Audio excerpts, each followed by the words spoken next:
Chapter के and तक हमने देखा था कि गेको और हीरो एक जगह पर आते हैं और वो एक फैक्ट्री के अंदर देखते हैं और वो देखकर हीरो भी डर जाता है।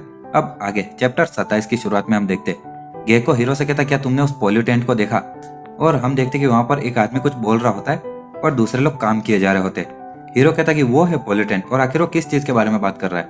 गेको कहता कि थोड़ा और कॉन्सेंट्रेट करो, और हम लोग उसकी आवाज को सुन सकते हैं। और हीरो की बहन उसके कंधे पर आते हुए कहती ब्रदर मैं तुम्हारी मदद करूंगी।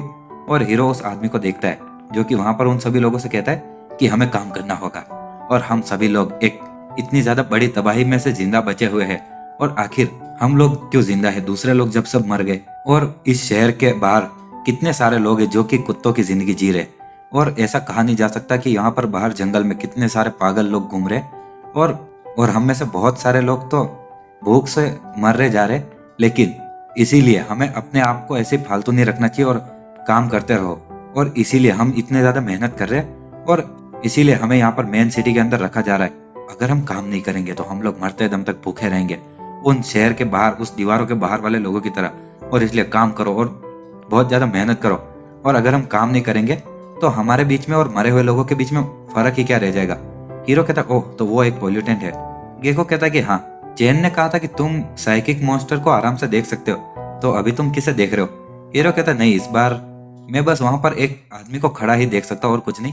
गेको कहता है वो भी मेरे ऑब्जर्वेशन में भी सेम है, और तुमने सही कहा वो सूट पहना हुआ आदमी वही मेन पोल्यूटेंट है, और टेक्निकली वो अभी भी एक साइक म्यूटेंट है, लेकिन उसके जैसे म्यूटेंट और भी ज्यादा डरावने है पोल्यूटेंट से।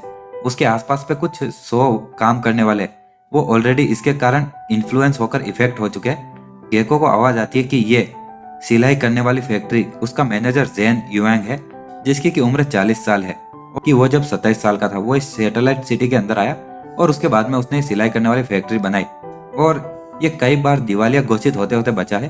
और 10 दिन पहले हम में से किसी ने ये म्यूटेशन को फैलते हुए रिपोर्ट किया था, और हमारे यहाँ पर सर्वेलेंस टीम यहाँ पर पहुंची उससे पहले ये सिचुएशन आउट ऑफ कंट्रोल हो चुकी थी, और इस यहाँ पर जितने भी काम करने वाले वो काफी ज्यादा इन्फेक्टेड हो चुके हैं, और वो किसी पर भी हमला कर देंगे जो भी उन्हें काम करने से रोकेगा, और वो अपना इन्फेक्शन दूसरों में भी फैलाएंगे, और ये लोग जिसको भी इन्फेक्शन फैलाएंगे वो भी इनमें से एक बन जाएंगे। हम देखते हैं कि जो टीम इनके यहाँ पर आई होती है वो भी पूरी तरह से वैसी बन चुकी होती है।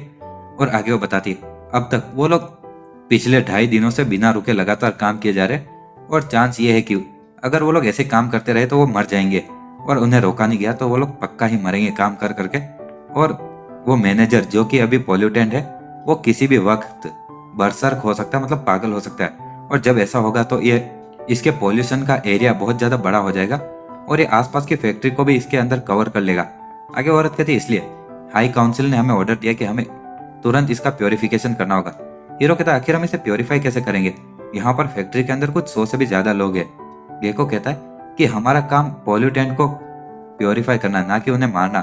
भले हमारी प्रायोरिटी हमेशा पोल्यूशन को फैलने से रोकना होगी, और जब तक कि हमें बहुत ज्यादा जरूरत ना हो हम अपने हाथों पर खून नहीं लगाएंगे। और ये बात बताने की तो जरूरत भी नहीं है कि यहाँ पर के कुछ काम करने वाले तो बहुत ही कम इन्फेक्टेड है और उन्हें बचाया जा सकता है। गेको कहता है कि लिंडा डार्लिंग जरा हमें कोई एडवाइस देना तो।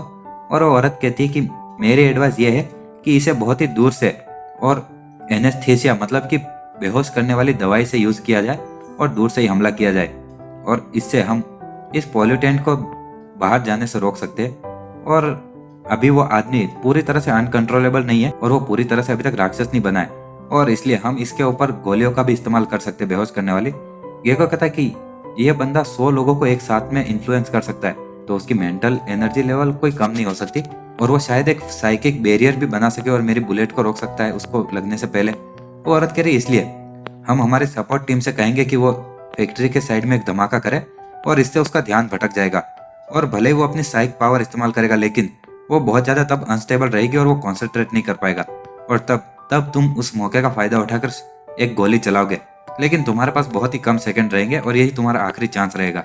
गेको कहता है कि ठीक है। आगे वो कुछ बंदूकें निकालते हुए कहता है कि ये मेरी बेबीज है, और उस स्नाइपर से निशाना लगाता है। आगे वो औरत कहती 25, 20, 10 और काउंटडाउन 2, 1 और रेडी, और तभी एक धमाका होता है फैक्ट्री के साइड में, और गेको कहता है कि अभी, और वो वहां से कूदते हुए एक गोली मार देता है, और हम देखते कि वो गोली इंजेक्शन वाली जो जाकर वो मैनेजर जो कि काम चिल्लाए जा रहा होता है उसके गले पर जाकर लगती है, और उसके पीछे से गर्दन पर वो इंजेक्शन लग जाता है। गेको कहता है कि ये सक्सेसफुल रहा और ब्रो चलो अब क्लीन अप का टाइम हो चुका है। आगे जब वो लोग अंदर जाते, गेको उस मैनेजर के सिर पर कुछ लगाते हुए कहता है कि चलो ये सब कुछ सेटल हो चुका है। और हीरो मन में सोचता है कि कुछ तो गलत है और हमने उस जेन युआन जियोंग के उसको बेहोश भी कर दिया, लेकिन ये वर्कर ये अभी भी रोबोट की तरह ही काम किए जा रहे मशीन के सामने। और गेको उस मैनेजर के ऊपर बैठा हुआ कह रहा है कि मैं तो एक जीनियस हूं ना, और आखिर इसे ही तो तुम प्रोफेशनल बुलाओगे। वो लड़की कहती वेल डन, मैं अभी सपोर्ट टीम को भेजती हूँ।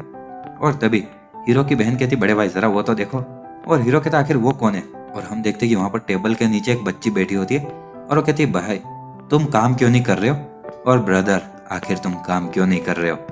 और उसकी शक्ल बहुत ज़्यादा डरावनी होती है। और इसी के साथ हमारा ये चैप्टर भी यहीं खत्म होता है।